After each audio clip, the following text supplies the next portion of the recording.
Boa noite a todos. Meu nome é Vivian, eu sou médica veterinária, membro da Comissão Estadual de Saúde Única aqui do Paraná. Eu fico muito feliz e honrada em poder moderar esse módulo, dada a importância do tema. E o módulo, de fato, ele traz desafios, né? Como o próprio nome diz, desafios no controle de acumuladores e seus riscos à saúde coletiva. Então, para dar início ao módulo, gostaríamos de convidar para subir ao palco o professor doutor Alexander Welker Biondo, médico veterinário e professor titular da Universidade Federal do Paraná.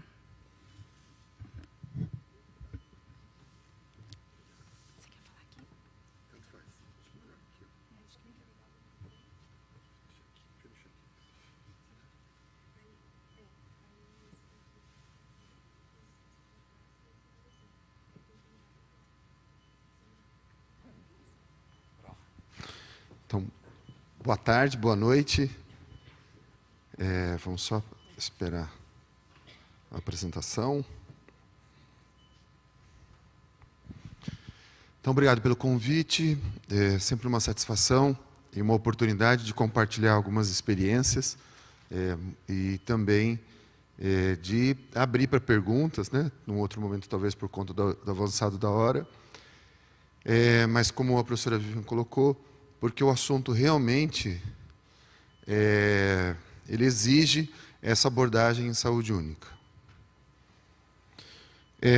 O mais importante, o mais desafiador, é que é uma doença mental. Então, é uma doença que desde 2014 é uma doença que tem que ser diagnosticada por médicos, que já é difícil nos municípios, e numa especialidade que não existe, né? É raríssima, que é um psiquiatra. Além disso, o diagnóstico do psiquiatra não é por uma consulta. Na verdade, é por várias consultas e acompanhamento. E, normalmente, o psiquiatra, que está sobrecarregado nos municípios, ele atende no consultório. Então, é tudo para não conseguir fazer o diagnóstico, porque esses acumuladores, as pessoas com comportamento de acumulação, se negam a fazer esse atendimento. E as pessoas do diferencial, principalmente pessoas que coletam material reciclável e protetoras, também se negam a esse atendimento. É importante lembrar que os acumuladores de animais possuem caracteristicamente, né, ou didaticamente, 3 grupos, e o primeiro deles somos nós, que são os cuidadores sobrecarregados. Então, além de toda essa complicação, nós sabemos que essa doença ela pode começar a acontecer tão cedo quanto no início dos 20 anos. Então, é complicado de diagnóstico, e nós mesmos, quem nunca, né, pegou uma cadela prenha à noite, no dia seguinte tinha 8, né, animais para cuidar, sem condições de prover, às vezes numa república, às vezes morando num apartamento, condições para esses animais. Aqui vocês estão vendo algumas imagens em Foz do Iguaçu. Esse é um acumulador, e isso que nós vamos já concluir para o final da apresentação, o recorte de material reciclável. E para o município, no final das contas, não adianta muito eu separar acumulador ou não acumulador. Por isso que nós usamos comportamento de acumulação, porque essas pessoas estão em risco do mesmo modo, elas têm problemas do mesmo modo, né, mesmo sendo protetoras dos animais, ou se dizem protetoras, mesmo tendo material reciclável como um objetivo de renda, mas esses animais, essas pessoas, esse meio ambiente estão em risco. Então, é manifestado por acumulação de animais, uma manifestação especial de transtorno obsessivo-compulsivo, uma falha de padrões mínimos. Você tira uma fotografia digital, mostra para ela, ela não se reconhece, ou seja, perda de higiene do ambiente, da casa, né, dos animais e de si mesmo. Então, é uma maneira de diagnóstico rápido, né, embora não muito específico, muito sensível. É uma condição deteriorante dos animais, do ambiente, da própria pessoa. Às vezes não toma banho, às vezes acumula as coisas nos ambientes intradomiciliares, como sala, cozinha, quarto, às vezes não consegue nem entrar mais, e é uma condição deteriorante e com alto índice de recidiva, ou seja, os acumuladores, mesmo que retirados dos animais e os objetos, voltam a acumular. E esse é um outro problema também. Se é uma doença, se ele é reflexo de uma outra doença que dê origem ao problema, por exemplo, esquizofrenia ou alguma demência, corrigido o problema de base, por medicamentos, por tratamento, eu consigo corrigir a acumulação. Se ela for a doença de base, não tem cura, ainda hoje. Essas são fotos também lá em Foz do Iguaçu, e nós percebemos claramente que há, num bairro ou num local onde essa pessoa se identifica como protetora, as pessoas abandonam coisas, abandonam animais, e a situação tende a se agravar. Na literatura, é uma doença relativamente recente, e o termo foi cunhado, a professora Cris, aliás, uma maluca ontem, desculpe de comentar, que fez a tradução simultânea e depois foi palestrante. Eu nunca vi alguém que fizesse isso na vida. E conseguiu. E aquele inglês de suíço, que é maravilhoso de se entender, que é um inglês alemão, que ninguém entende nada, puxa um italiano, termina com francês, e usa... mas, enfim. Então, esse termo de acumuladores, de hoarders, ele foi, então, cunhado, foi iniciado com o Patronek nos anos 2000, em 99. E ele estabeleceu uma série de relatos e de casos que ainda hoje a gente não tem nada muito mais sistemático. O que nós temos é resumo de casos, ou de medicina humana, ou de medicina dos animais. Opa. Quando nós colocamos em saúde única, na prática, eu vi as pessoas que comentaram antes de mim, vêm colocando, e concordo plenamente, a saúde única não é mais uma teoria ou algo para se convencer as pessoas, é uma forma de mostrar para as pessoas que, sem utilizar essa ferramenta, eu não consigo respostas, nem na parte de extensão, na parte do serviço, nem na parte de pesquisa e também nem na parte do ensino. Então, no caso dos acumuladores, a saúde dessas pessoas, pessoas com comportamento de acumulação e seus familiares está em risco, a saúde pública dos seus vizinhos está em risco, a saúde dos animais, que podem variar de poucos animais até uma centena ou milhares, e também a saúde ambiental está em risco. O nosso estudo e o nosso acompanhamento de alguns anos, ele visa entender na questão principal de zoonoses. Acho que a Cris comentou, e é verdade, claro, a saúde única não se limita aos patógenos que circulam nessas três esferas, ou nas quatro, se nós pensarmos em saúde das plantas, mas com a relação de patógenos, a gente verifica, pode monitorar, pode utilizar como marcadores da vulnerabilidade desse sistema. Então, coletando amostras ambientais, inclusive utilizamos lá a Rural de Pernambuco para o envio das amostras ambientais,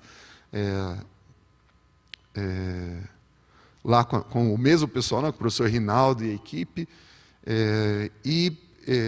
para outros projetos também, e coletamos amostras biológicas desses animais, como vocês estão vendo aqui, com os nossos residentes, e também as amostras, junto com os enfermeiros ou da equipe, ou os enfermeiros do município, as amostras dessas pessoas. Essa casa em particular, vou tentar fazer uma apresentação um pouco mais rápida, mas essa casa em particular, no centro de Foz do Iguaçu, tinha um índice dos animais, falta confirmação, embora negativa, na PCR e no parasitológico, nós vamos confirmar, mas tinha o dobro da sorologia de teste rápido positiva para leishmaniose visceral canina.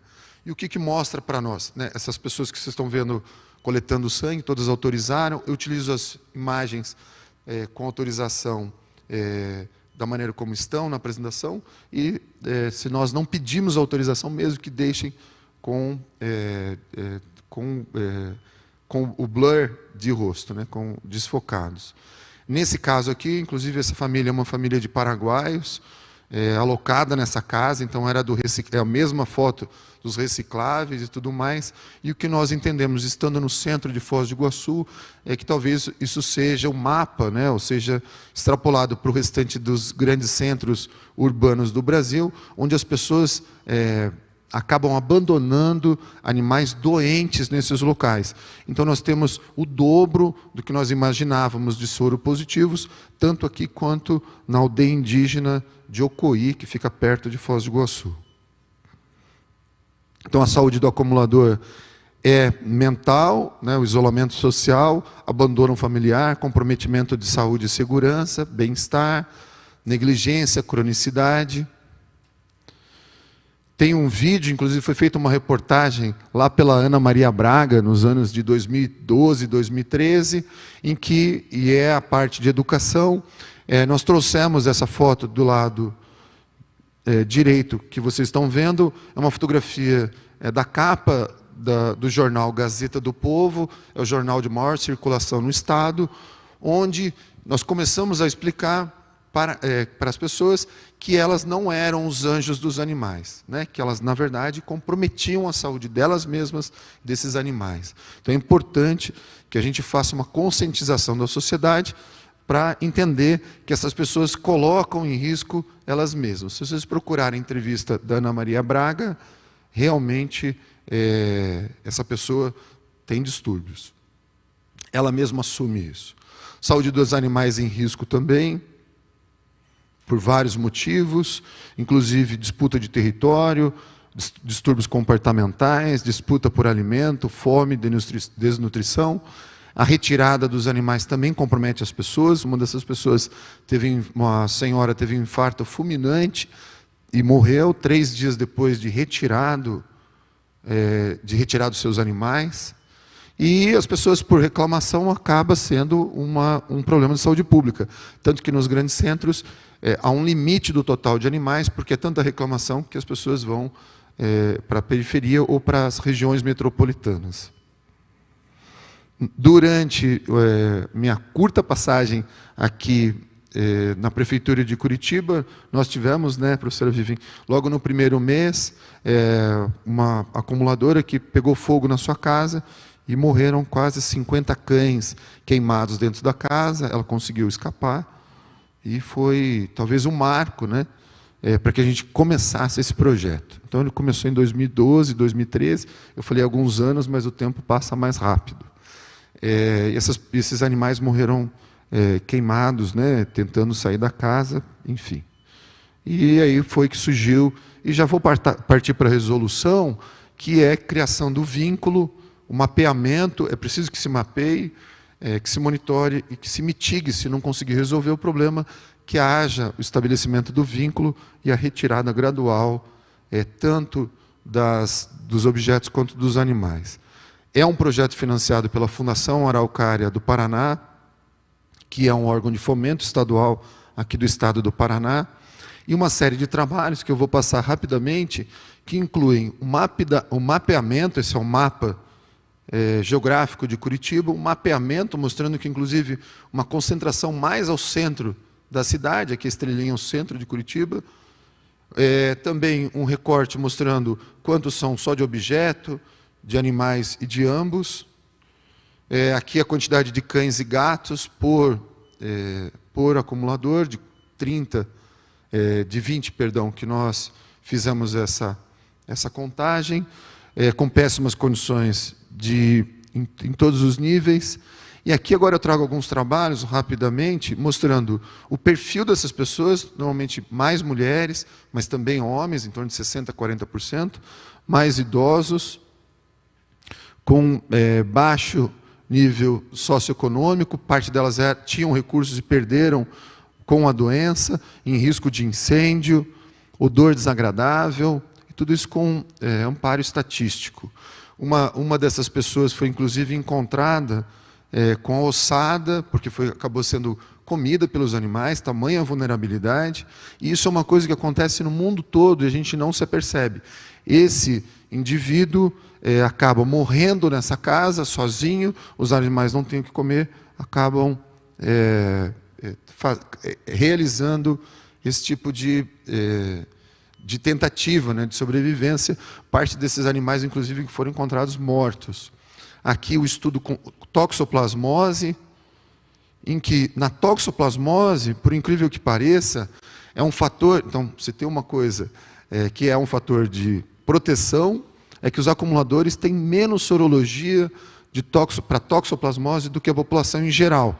E é um perfil muito parecido com os moradores de rua. O motivo é que se a gente só comer no McDonald's, no Burger King e fast food, nós não teremos risco para toxoplasmose, porque é uma doença alimentar hídrica, principalmente por carne mal passada e legumes e salada frescos. Eles comem geralmente o sopão, eles comem macarrão instantâneo, então acabam não se expondo a esse risco. Claro que eles têm todo tipo de outro problema nutricional, outros problemas de dieta.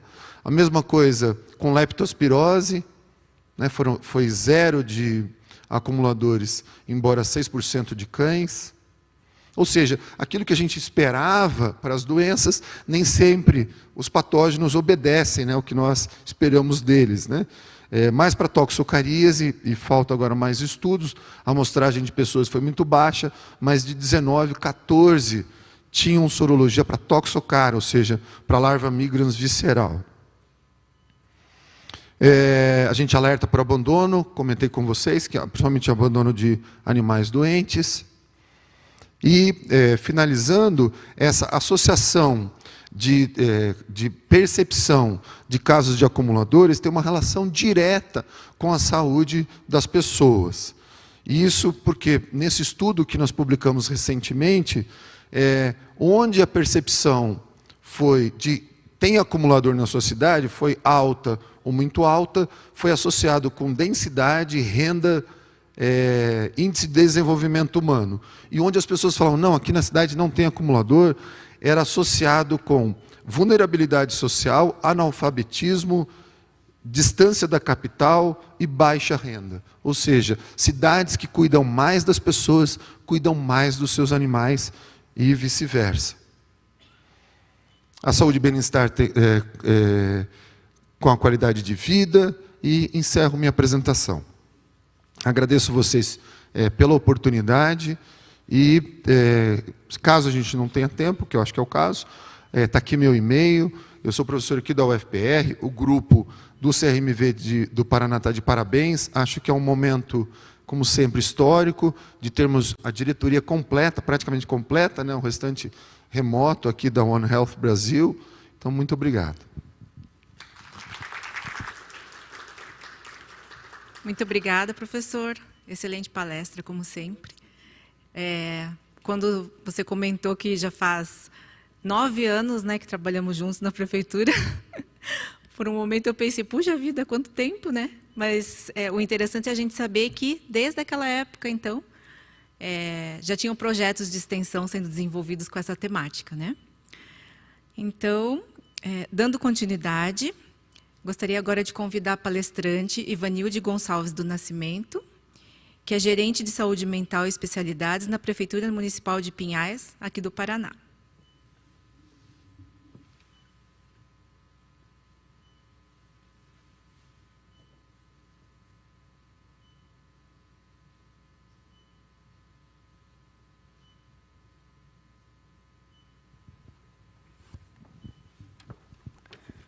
Boa noite a todos. Eu sou prevenida, trouxe a minha colinha aqui. Caso não funcione, eu posso dar uma olhadinha aqui.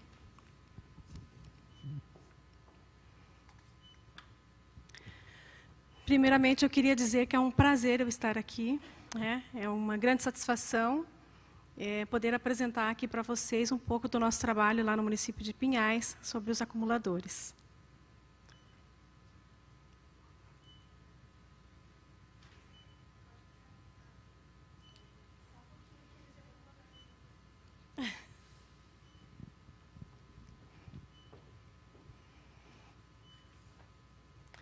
Bom, então, para ir adiantando, eu vou falar bem rapidinho, só falar alguns dados do município, para que vocês possam saber de qual município que eu estou falando, né? Fica mais fácil. Então, Pinhais é um dos mais novos e menores municípios do estado do Paraná. Ele está a mais ou menos 60 quilômetros da capital, né, de Curitiba, aqui em Curitiba, 60 quilômetros. Tem uma população estimada de 133 mil habitantes. E é o mais próximo do centro, né, da capital que eu disse, pois está a 8,9 quilômetros da região central. Conta com 15 bairros e faz divisa com Colombo, Curitiba, Quatro Barras, São José dos Pinhais e Piraquara. É um município que cresceu muito nos últimos anos, né, até pela proximidade e o desenvolvimento do município mesmo. Até ouvindo a fala do professor Biondo, tem até algumas imagens ali que, de repente, são semelhantes, porque todo o processo lá no município, nós fomos ajudados, né, pela doutora Graziela Ribeiro, não sei se ela foi aluna do professor, né? Até queria, assim, ela não está aqui presente, mas um agradecimento a ela, porque foi fundamental, assim, a ajuda dela para nós lá no município. Bom, então deixa eu contar assim para vocês o que aconteceu, por que a gente chegou a isso.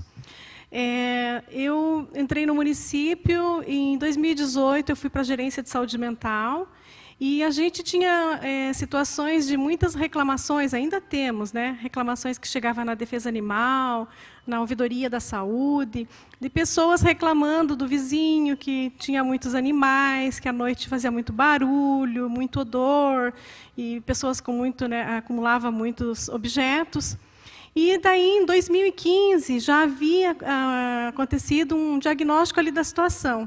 Então, foi realizado pelos agentes comunitários de saúde e os agentes de endemia. Eles fizeram uma varredura em todo o município para, de fato, ver o que estava acontecendo, quantas pessoas estavam nessa situação. E, na época, foram 115 fichas com dados de usuários, possíveis acumuladores. Porque até lá a gente ainda não tinha tanto conhecimento, e não temos até hoje, porque não é fácil falar de acumuladores, não é fácil porque é difícil diagnóstico, é difícil tratamento, se é que tem, né? Então, foram 115 fichas com possíveis acumuladores. Em 2018, quando eu entrei na gerência, a secretária trouxe que a gente precisava criar alguma ação para resolver essa situação, ou pelo menos para fazer um tratamento, né? Peguei essas 115 fichas, encaminhei para cada unidade de saúde. Lá no município nós temos 11 unidades de saúde e estratégia de saúde da família, todas com agente comunitário. E essas fichas foram enviadas para as unidades para que a equipe pudesse fazer uma visita e, de fato, confirmar se eram acumuladores mesmo ou não. E aí, enquanto eu encaminhei essas fichas para as unidades, a gente começou a pensar que a gente precisava criar uma política para atender para respaldar, para ajudar no atendimento, no acompanhamento desses usuários, né? O professor fala que eu falo que é situação de acumulação, mas acho que só muda um pouquinho o termo, né? Eu falo assim que são pessoas em situação de acumulação. Até que se faça, né, até que o médico faça o diagnóstico e traga, que, na verdade, até no CID-10 ele nem é mencionado, né? Ele nem é citado no CID-10 como diagnóstico, nada. Então, é bem complicado mesmo. Então, diante disso, nós começamos então, a trabalhar numa lei, né? E foi aí que entrou a doutora Graziela. A gente procurou, no Paraná, não sei se não me atualizei, mas acredito que não tem ainda nenhum município que tenha uma lei para os acumuladores, uma lei mesmo. Na verdade, nós temos um decreto que cria a lei, institui a lei, e também nesse decreto institui um comitê, que é o CAPSA, que a gente chama. Comitê de Atenção às Pessoas em Situação de Acumulação, né? Então, nós fizemos diversas reuniões, pegamos uma lei de São Paulo, né, para a gente poder estar como modelo ali, estar se fundamentando, e aí instituímos, então, esta política e este comitê. Este comitê, como a gente está falando de paciente com transtorno de acumulação, é um paciente de saúde mental, né? Como o Dr. Biondo falou, ele pode ter uma patologia primária de base ou não. E mais para frente eu vou falar para vocês que nós tivemos 6 casos exitosos no município, e aí vocês vão perceber que os casos que eu vou trazer 2, a gente conseguiu por quê? Porque tinha uma doença primária, uma doença de base. A gente tratou a doença, o paciente melhorou, né? Então, esse comitê, como eu estou falando de transtorno mental, ele precisa ser vinculado à Secretaria de Saúde. Então, foi o que nós decidimos. E esse comitê, ele é responsável, então, por acompanhar, avaliar e identificar as dificuldades na implementação da política. Fazemos reuniões bimestrais desse comitê. A princípio, as reuniões eram mensais, mas depois nós observamos que não tinha necessidade, que nós poderíamos fazer as discussões de caso bimestrais. Então, facilitou bastante para a gente também. Para vocês entenderem, o comitê, então, ele é composto por várias secretarias, né? Então, ali, na saúde mental, a gente tem no nosso comitê 3 profissionais. Todos os profissionais são os representantes e tem o titular e tem o suplente, tá? Então, na saúde mental, são 3 profissionais, sendo que um, obrigatoriamente, tem que ser um psiquiatra. Porque o psiquiatra, ele não é o primeiro profissional que vai fazer o atendimento do acumulador, da pessoa em situação de acumulação. Mas é fundamental para ele fazer uma avaliação, fazer um atendimento depois, para fechar um diagnóstico. Um profissional da atenção primária, 2 profissionais do Centro Municipal de Especialidades Pinhais. Esse centro municipal é como se fosse um ambulatório de saúde mental, mas nós trabalhamos com equipe multiprofissional especializada em saúde mental, que é composta por psicólogo, psiquiatra, assistente social.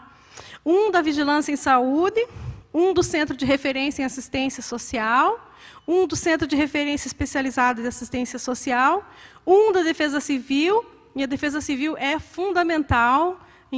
Tem diversos casos em que a Defesa Civil precisa fazer uma avaliação para ver se não está em risco. Nós tivemos caso lá de um usuário que ele estava com mania de perseguição, e aí ele queria se proteger, então ele pegou a fiação da casa, descascou os fios e colocou estrategicamente nas entradas da casa, porque se alguém entrasse, já sabe o que ia acontecer. Então, esse foi um caso que a Defesa Civil teve que agir, né? A defesa animal, que eu pulei ali, fundamental, porque nós temos casos de acumuladores de animais, temos casos de acumuladores de objetos e temos casos de acumuladores dos dois, tanto animais quanto objeto. A PROGE ali é a Procuradoria-Geral do município.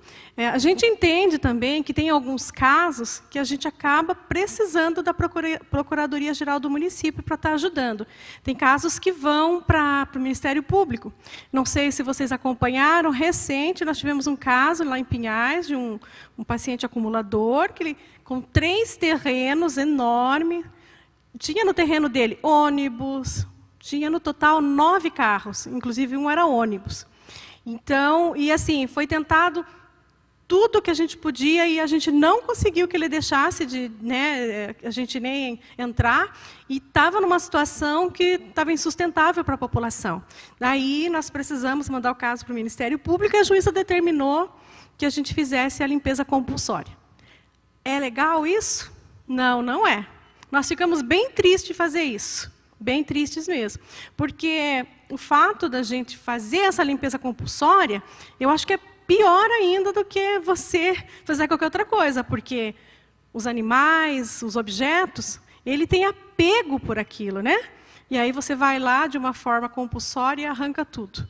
Então, a gente não gosta disso, a gente fica bem triste. Mas, infelizmente, alguns casos acabam caminhando para isso. Conselho Municipal de Saúde, porque é importante ter a população também, através do conselho, é importante que tenha um representante, né, que leve para a população como é o nosso trabalho, e também nos ajude, porque, inclusive, no Conselho Municipal de Saúde, a gente tem protetor de animais, que faz parte. Então, é bem importante. Então, depois que criamos a lei, nós precisávamos nos qualificar, né? Estudar, saber como fazer o fluxo para dar início nos trabalhos. Então, ali, essa primeira foto, ali era a qualificação que a gente fez em 2019, porque o nosso decreto que institui a lei é de janeiro, se não me engano, de 2019. Então, nós precisamos fazer uma qualificação. Até foi a doutora Graziela que fez para nós. E aí, em 2020, daí veio a pandemia, 2019, 20, 21, pandemia, não podia fazer nada, né? Aí nós acabamos fazendo agora mais algumas qualificações em 2022.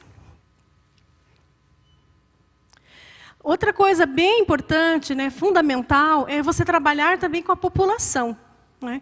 Então, nós criamos dois materiais, uma cartilha e um folder. A cartilha, que fala ali do transtorno de acumulação, a cartilha era para a rede mesmo, para a rede como um todo, para a rede de servidores mesmo, para os profissionais das unidades de saúde, dos CREAS, dos CRAS, da Defesa Civil, porque ali a gente colocou alguns conceitos básicos, né, para ajudar ali no dia a dia deles. E a outra folder ali do lado, nós fizemos para a população. Então, ali eu só trouxe a capa, mas a gente falando ali para a população, sensibilizando, porque é aquilo que o Dr. Biondo falou, tem uns cachorrinhos, eu não quero aquele cachorrinho, eu levo e coloco na frente da porta da casa do acumulador de animais. Por quê? Porque ele vai pegar, mesmo que ele não possa, ele vai pegar aqueles animaizinhos para cuidar, né? Mesma coisa, objeto, não estou usando um fogão, eu deixo lá perto do acumulador. Então, esse trabalho aqui, essa cartilha, era para sensibilizar a população com relação a isso. E aí, nós pensamos, né, para passar para a rede, que perfil que as pessoas, que perfil que os profissionais devem buscar do acumulador. Então, a gente trabalhou assim, olha, se tem um usuário que tem dificuldade persistente de desfazer de objetos ou animais, porque ele é movido, né, por uma necessidade de salvá-los e é uma angústia de se separar deles. E isso o agente comunitário de saúde percebe muito.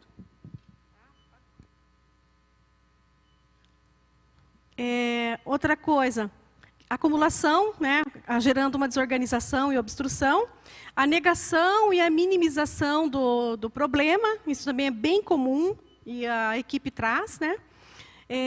Perda de vínculo com familiares e comunidade. Todo acumulador ele é totalmente isolado da família. E pasmem, porque até os casos exitosos que nós tivemos, foi fundamental o papel da família. Nós somos atrás da família.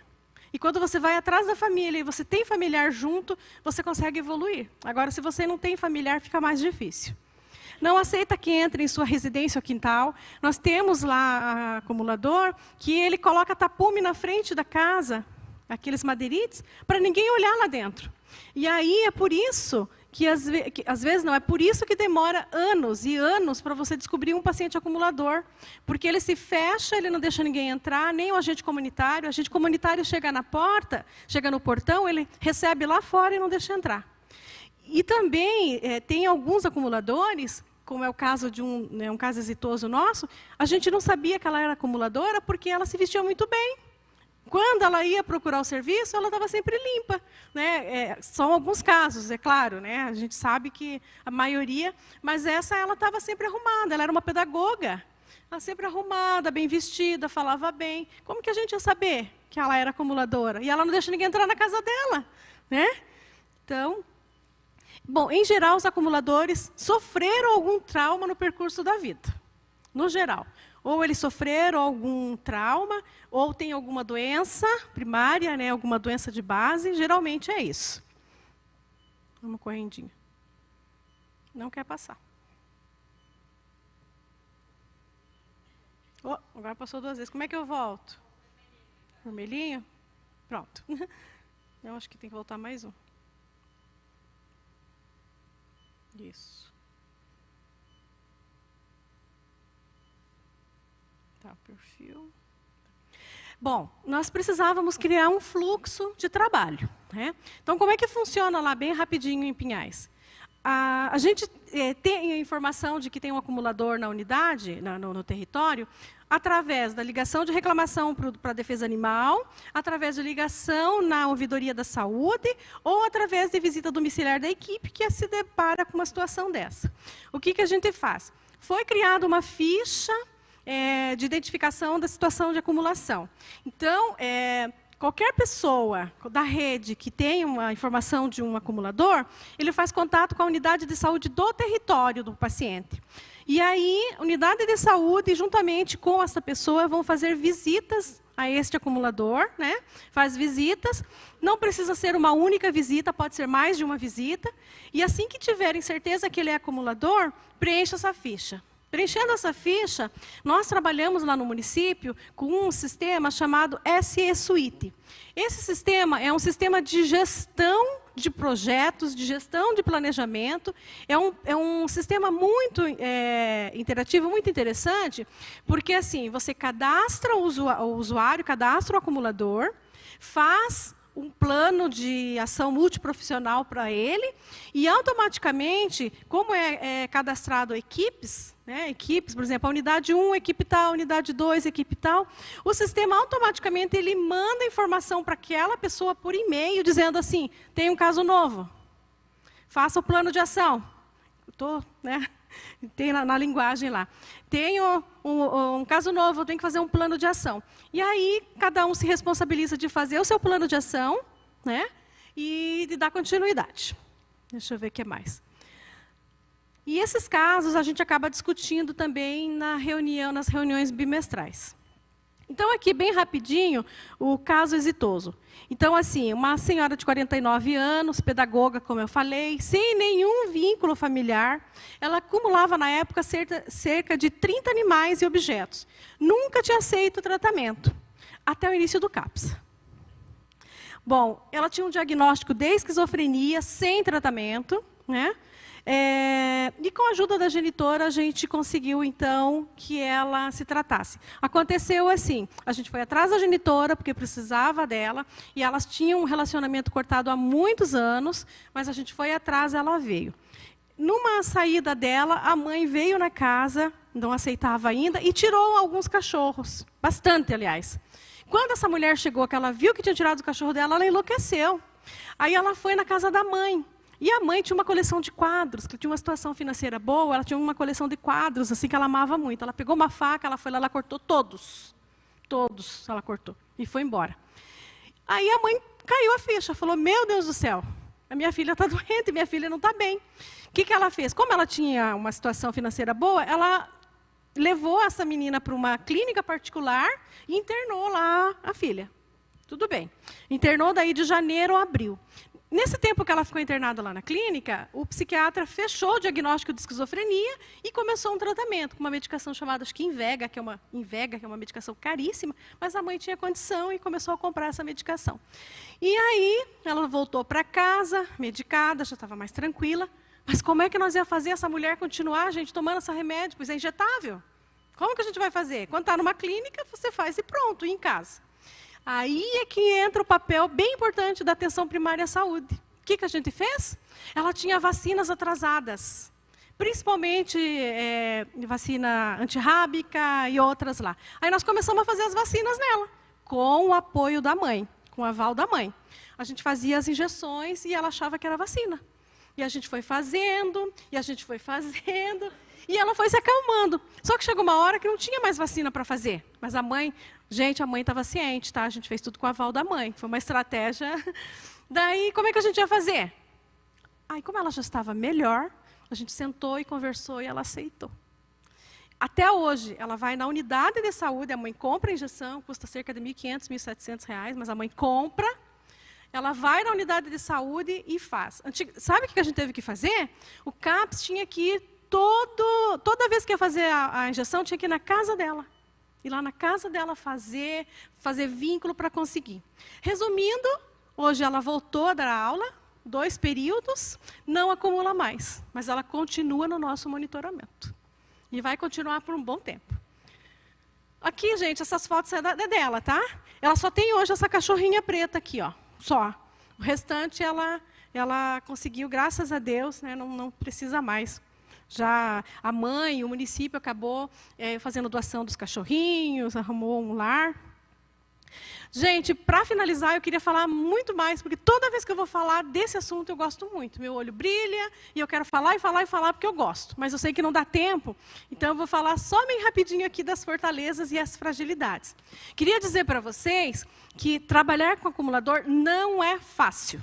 Não é fácil. Você tem que ter disponibilidade, você tem que gostar, você tem que se dedicar. E os casos, nós temos 11 casos no município e a gente conseguiu 6, a gente conseguiu que deixasse de acumular. Mas, assim, é porque o CAPS, atenção primária, ia todo dia, ficava em cima, para conseguir que eles aceitassem o tratamento. As fortalezas, então, esse é o último slide. A fortaleza, então, é o decreto que foi instituído, que instituiu a lei do comitê. Se a gente não tivesse essa lei, talvez a gente não estivesse trabalhando com tanta vontade. Fortalecimento do trabalho em rede e equipe interdisciplinar. Gente, atender acumulador, trabalhar com acumulador, se não for uma equipe, não funciona. Não adianta um setor só ir lá e querer atender, porque não dá conta. Tá? Sistema de gestão de projetos, que eu falei para vocês, que é o SE Suite, que nos ajuda muito, porque quando um da rede lá não faz a tarefa de casa, o sistema cobra. E dedura ainda. E aí eu lá na coordenação, chego lá e digo, ó, você não fez tua lição de casa. O apoio da gestão. E as fragilidades, gente, a gente precisa, no nosso entendimento, precisaria de ter 1, 2 pessoas, quem sabe uma equipe especializada só para fazer esse começo, esse vínculo. De ir lá várias vezes, todo dia. Esse paciente que saiu na televisão, ali na mídia, para a gente conseguir, porque ele está fazendo tratamento agora, a gente tinha que ir todo dia na casa dele, com a desculpa de verificar a pressão dele, até fazer vínculo e ele ir para o CAPS. Hoje ele foi para o CAPS e faz tratamento. Falta de entendimento da equipe e da população quando se trata de acumulador. Até nós, que fazemos parte do comitê, a gente tem dificuldade de entendimento. Muitas vezes a gente se deparou com discussão na reunião, assim, discutindo, não, tem que internar, não, tem que fazer isso, tem que fazer aquilo, e alguém tinha que dizer, não, gente, calma, vamos pensar melhor. E a população, como vocês já sabem. E a ausência de educação permanente para a rede. Precisa se estudar, para a gente conseguir atender essa população. E é isso, gente. Muito obrigada. Está aqui o meu contato, o meu e-mail. Se quiserem fazer contato, eu estou à disposição. Obrigada pela oportunidade.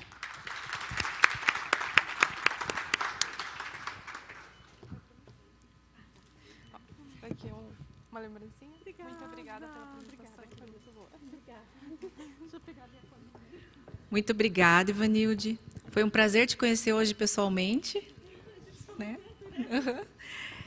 Agradecer a Grazi também por ter nos colocado em contato, né? Provavelmente ela deve estar nos assistindo de casa.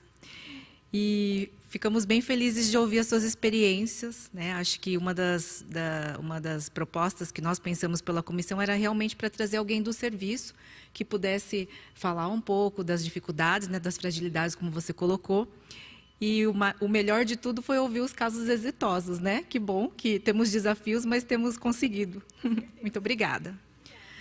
Bom, dando sequência às apresentações, convido agora o Dr. Gustavo de Moraes Shaolin, médico veterinário, representando a Coordenadoria Estadual de Defesa dos Animais do Ministério Público de Minas Gerais, para proferir a sua palestra.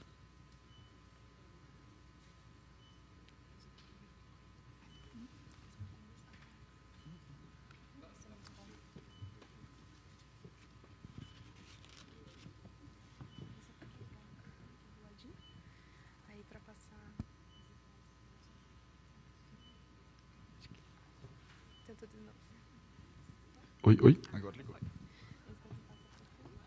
Tudo bem? Esse daqui passa para frente, esse para trás, daqui é a luzinha. Daí tem que mirar para lá. Não pode mirar para cá. Tá bom. Boa noite a todos aqui presentes, a todos que estão nos assistindo em casa. Primeiramente, queria agradecer a doutora Vivian pelo convite. Para estar aqui, me sinto muito honrado, em nome da Coordenadoria e do Ministério Público de Minas. Agradeço, né, pelo convite. Vai ser bem difícil, né, de falar depois do professor Biondo sobre o mesmo tema, da Ivanilde, falou super bem, com experiência enorme do município aqui de São José dos Pinhais. Só Pinhais? Ah, então já aprendi que são 2 municípios diferentes. Achei que era o mesmo e só abreviava. Então, do município de Pinhais. E a doutora Vivian me pediu para falar um pouco sobre a nossa experiência em Minas, principalmente da atuação do Ministério Público, capitaneando as implementações de políticas públicas voltadas para as pessoas em situação de acumulação. Antes de iniciar, né, a apresentação sobre o tema, de fato, eu vou trazer um pouquinho mais para trás, só para que vocês entendam o que é a coordenadoria, né, a SEDA. A SEDA é um órgão de apoio do Ministério Público de Minas Gerais. Então, a gente não é uma promotoria de execução, que é aquele promotor que está lá nas cidades, lá no interior, atuando na saúde, na educação, na criança, na defesa do idoso. Então, entendendo que esse promotor que está lá na ponta não consegue ser especialista em tudo, assim como o veterinário também não consegue ser especialista em inspeção, em clínicas de pequenos, clínicas de grandes, infectologia, epidemiologia. Então, o Ministério Público criou esses órgãos de apoio. Então, a gente está dentro do Centro de Apoio Operacional do Meio Ambiente e a gente tem algumas coordenadorias temáticas, coordenadoria de mineração, de patrimônio histórico e a de defesa dos animais. Então, a gente foi, desde 2011, foi criado o Grupo Especial de Defesa da Fauna. Em 2017, a gente foi promovido à Coordenadoria de Defesa da Fauna. E no ano passado, a gente só alterou a denominação da coordenadoria para Defesa dos Animais. Entendendo aí, né, a questão da ciência, que a gente fala de fauna, entende de importância ecológica, passando para a defesa dos animais, entendendo a importância do animal como ser dotado de dignidade própria. Então, a nossa atuação, como eu disse, é de apoio aos promotores da ponta lá, aquele promotor que trabalha com as mais diversas áreas, incluindo o meio ambiente, incluindo a fauna que está ali no meio. Então, a gente vai atuar com produção, basicamente com produção técnica, né, científica, jurídica, veterinária, jurídica, com ações educacionais, publicações de material de apoio.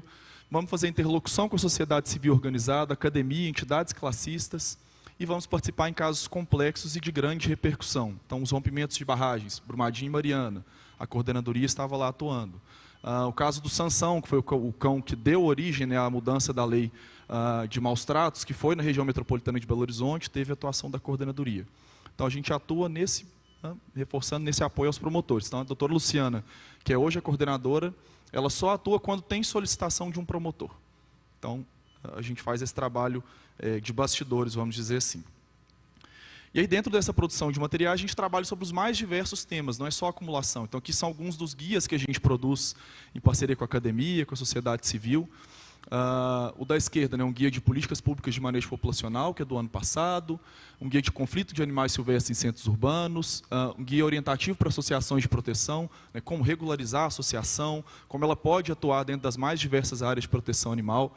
E aí a gente tem guias de educação, materiais para capacitação de professores, de agente de saúde, de agente de endemias, videoaulas, tudo a gente foi fazendo, né, com essas parcerias que o Ministério Público consegue fazer. Deixa eu voltar aqui. Aqui embaixo no nosso site, na defesadafauna.blog.br, todos esses materiais estão disponíveis para download gratuito. A gente deixa lá o espacinho para a prefeitura, se quiser baixar e utilizar, coloca a logo dela lá, imprime. Acho que a doutora Juliana, que falou no início, na educação e saúde é para ser replicada, compartilhada, copia e cola, só põe o logo do município, faz de conta que é do município e vida que segue. Então, isso é feito exatamente para ser compartilhado. Ele não vai passar, né?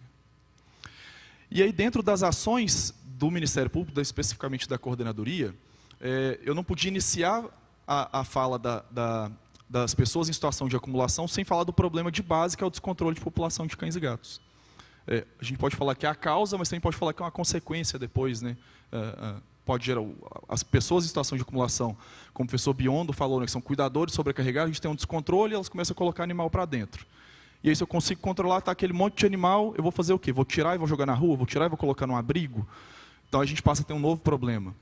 Então, pensando nessa causa base, que seria o descontrole, a gente criou esse programa em 2017, que é o Programa Regional em Defesa da Vida Animal, que a gente tem esses 2 grandes parceiros, né, o Conselho Regional de Medicina Veterinária e o Instituto de Medicina Veterinária do Coletivo, o antigo ITEC, em que a gente, ao invés de cobrar que o município implemente uma política pública de manejo populacional, a gente passa a ser parceiro do município para ele conseguir executar. Então, ao invés de ter aquele promotor que chega lá, bate no município e fala assim, você tem que cumprir essa lei. O município, mas eu não consigo. Ele, problema seu, você vai ter que cumprir. A gente passa a bater e fala assim, município, se a gente te der recurso para você iniciar a castração, se a gente capacitar os seus servidores para fazer a gestão de política de manejo populacional, e se a gente der uma capacitação para trabalhar com as pessoas em situação de acumulação de animais. Então, a gente passa a ser parceiro do município na execução dessa lei. E a gente tem visto resultados diferentes do que simplesmente aquele de cobrança. A gente trabalha, então, para o município ingressar nesse programa, ele precisa assinar um termo de compromisso, que é um TAC, né, um termo de ajustamento de conduta, que a gente mudou o nome dele para termo de compromisso positivo, para reforçar esse clima de parceria com o município. E a gente trabalha mais ou menos com essa linha de trabalho, né? O termo ele tem mais ou menos cláusulas sobre um pouco dessas estratégias. Então, a gente incentiva o município a criar uma legislação própria, a controlar comércio, registrar os animais, fazer castração, fazer educação, incentivar programas de animais comunitários, de adoção e, lá no cantinho, como é que eu vou riscar, usar a luzinha? O trabalho com os acumuladores, que eu vou falar mais à frente. Aqui são os resultados do programa, então, só para que vocês tenham uma noção. A gente já tem, hoje, 241 municípios participantes do programa. Então, por mais que tenha bastante município colorido, né, o Estado tem 853 municípios, então a gente não está nem perto de estar na metade do Estado ainda. Mas é hoje que a gente tem conhecimento, acho que o maior programa assim, interligado estadual, com tantos municípios participando, e fazendo mais ou menos a mesma linha de trabalho.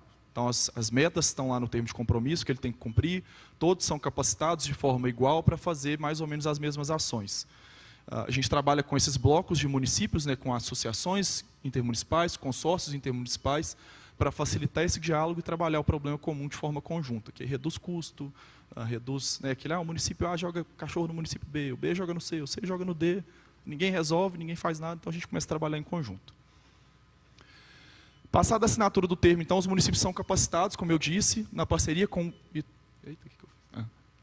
o ITEC, com o IMVC, que faz uma capacitação de 3 etapas para os municípios voltados para a gestão da política de manejo populacional, baseado mais ou menos naquele ciclozinho que eu pus lá de estratégias principais.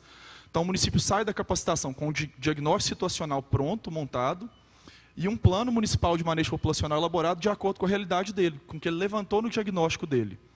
E aí, dentro das ações, a gente prevê lá, são a curto, médio e longo prazo, indicador para avaliação, dentro de todos aqueles pilares. Então, tem lá a implementação de um grande comitê de proteção e bem-estar animal, como sugestão, o município pode ou não criar, isso fica a critério dele, entendendo que ele vai ser um grande guarda-chuva para a criação de comitês menores, como o Comitê de Atenção a Pessoas em Situação de Acumulação. Então, tudo isso é mais ou menos previsto ali nesse Plano Municipal de Manejo Populacional. E eu vou chegar... O que eu estou fazendo aqui? Será que o problema é só comigo e o professor Miller? E eu já roubei, né? Acho que eu roubei o mais jovem também, né? Talvez. Eu tenho um pouco de cabelo branco, mas... mais ou menos, né? Então, como eu disse, a gente trabalha, né, nesses pontos, tenta trabalhar todos esses pontos, tanto no nosso termo de compromisso, quanto na capacitação, incluindo aqui as pessoas em situação de acumulação. E aí, a partir de agora, eu vou traçar uma linha histórica de como é que a gente iniciou, mais ou menos, esse trabalho, e aonde a gente pretende chegar e para onde a gente está atualmente.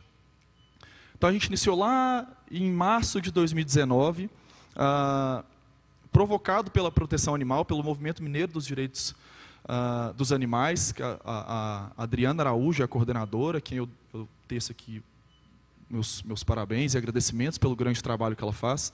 Ela começou a provocar parceiros, academia, outros protetores, até chegar ao Ministério Público. Ela criou um grupo do WhatsApp, lá saiu colocando gente que ela achava que era importante.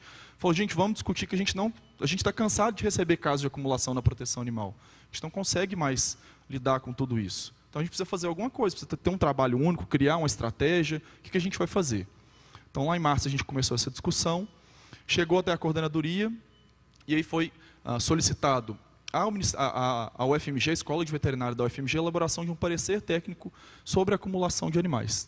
Então, uma sugestão de um protocolo, de uma atuação, para que o Ministério Público, para que a coordenadoria pudesse orientar os demais promotores de como atuar nesses casos. E não simplesmente como a gente recebia antes, o promotor ligar, falou, recebi um caso de uma senhora que tem 50 animais na casa dela, eu queria um modelo de TAC para assinar, ou de ação para entrar contra essa senhora, eu aciono a polícia, eu mando prender ela, o que eu faço? E a gente, calma, respira, vamos avaliar, vamos conversar. Eu vou mandar para a prefeitura se vira, depois eu processo a prefeitura se não fizer nada. Então, pera, vamos elaborar um material técnico, vamos ver onde é que a gente tem disponível na literatura, de experiências, e vamos tentar trabalhar isso de forma conjunta. Então, foi isso que a gente fez esse parecer em 2019, em maio, e a partir desse parecer, mais à frente eu vou mostrar, a gente publicou ele na revista do Conselho Regional de Medicina Veterinária. A doutora Cristina ontem falou muito bem, a gente tem que publicar as experiências, tem que falar sobre o que a gente está fazendo, mesmo que não seja assim, científico, com estatística. A experiência vale para o outro município, para o seu colega veterinário, para o colega biólogo, para o colega médico, que às vezes está procurando um material. Então, esse parecer a gente publicou na revista do Conselho para orientação de profissionais veterinários, mas a partir dele a gente começou a elaboração de um guia mais completo, um pouco mais amplo, que envolvia, né, leishmaniose, esporotricose, como principais zoonoses. Então, a gente pegou um guia, a gente chamou de Guia de Saúde Única, que eu vou mostrar ele mais à frente aqui, começou a trabalhar nele, e em novembro de 2019 a gente fez esse seminário dentro do Ministério Público, a gente chamou de Seminário de Saúde Única, para o pré-lançamento desse guia, mas principalmente para a orientação dos promotores, procuradores, servidores do Ministério Público, sociedade civil, sobre esses 3 principais temas, né? A leixa, a esporo, a gente já acaba ficando íntimo, né, dos temas, e da acumulação de animais. Aqui, então, o seminário lá em 2019, o tema foi tão importante que a gente teve a presença do Procurador-Geral de Justiça do Ministério Público de Minas Gerais. E ele raramente consegue participar de todos os eventos, tem uma agenda muito cheia, política, vai encontra com o governador, vem aqui, vai em Brasília, conversa com o senador, conversa com o deputado, conversa com o procurador. E ele esteve no evento, participou de grande parte do evento, não só na abertura. O presidente do Conselho Regional de Medicina Veterinária, o presidente da Comissão de Meio Ambiente da Assembleia Legislativa de Minas, secretaria estadual de Meio Ambiente, secretaria estadual de Saúde. Então, a gente conseguiu fazer um evento bem amplo para debater os 3 temas, mas como aqui na minha palestra, sobre a acumulação de animais especificamente. Aqui o artigo que a gente publicou então na revista do Conselho Regional de Medicina Veterinária, baseado naquele parecer que foi solicitado pelo Ministério Público, pela coordenadoria. Estamos cobrando o tempo ali.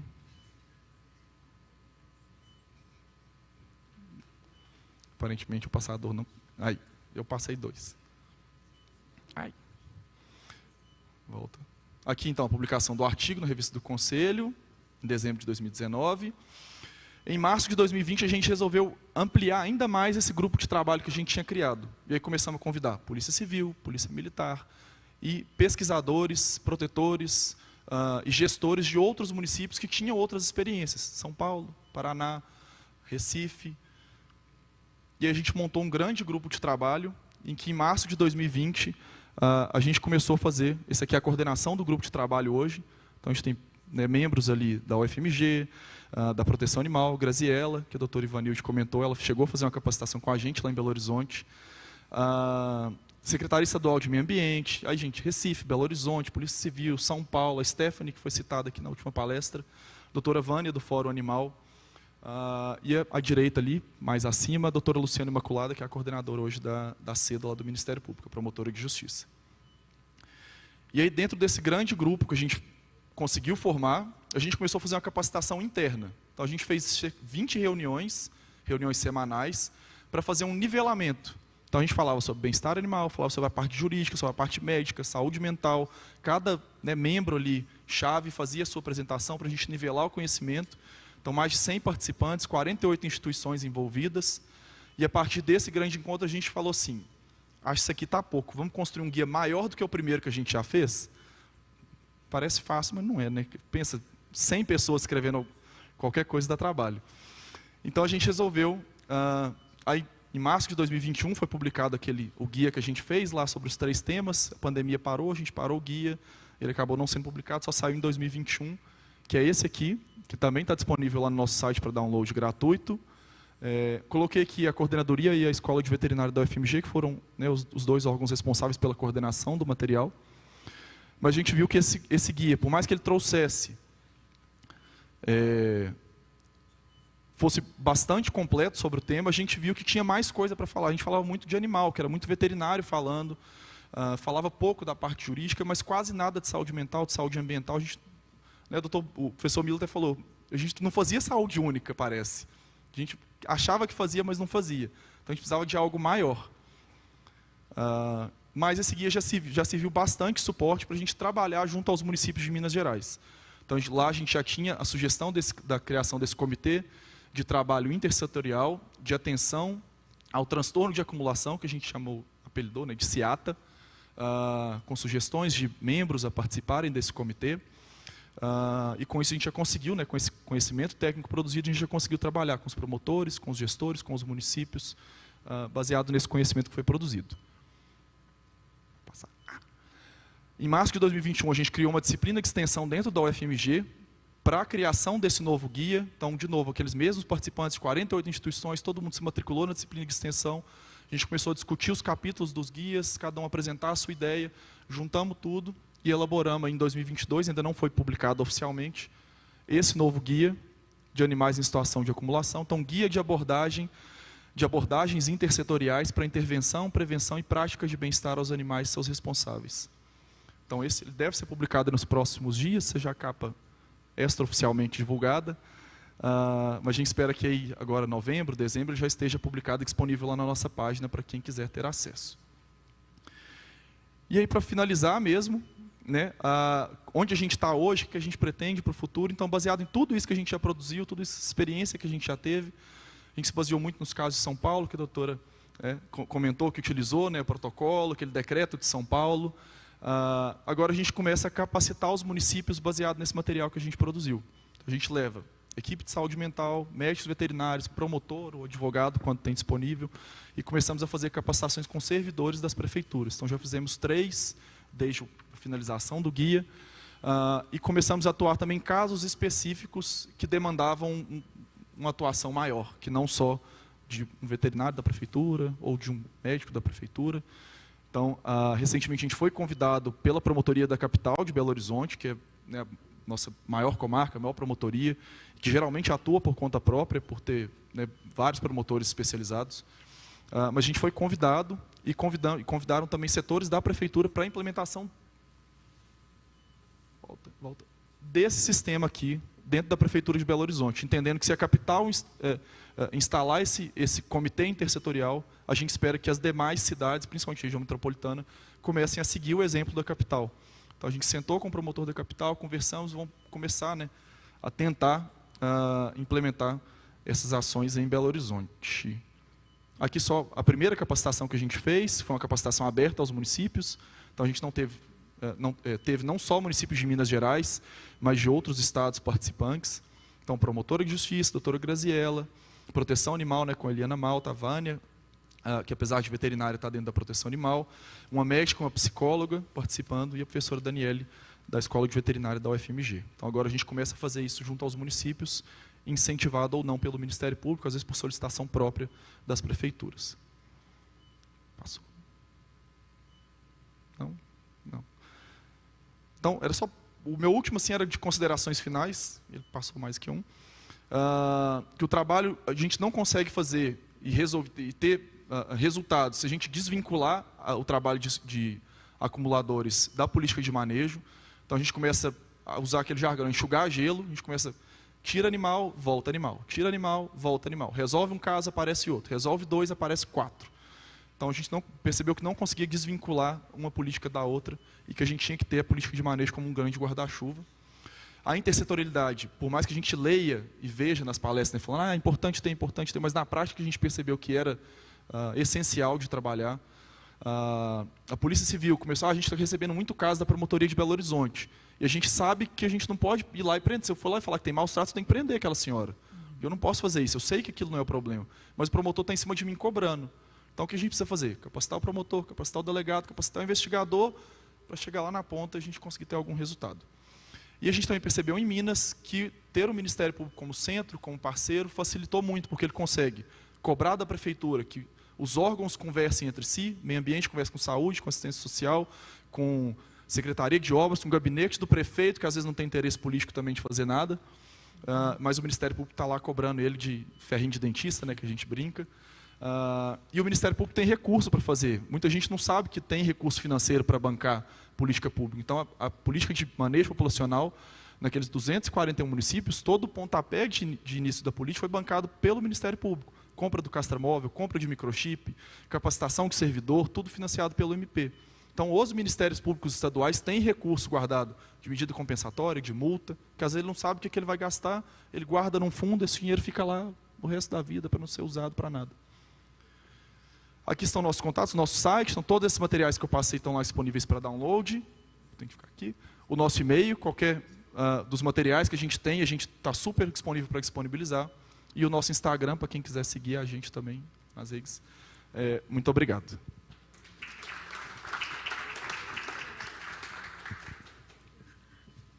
Muito obrigada, doutor Gustavo. Um prazer também conhecê-lo pessoalmente no dia de hoje.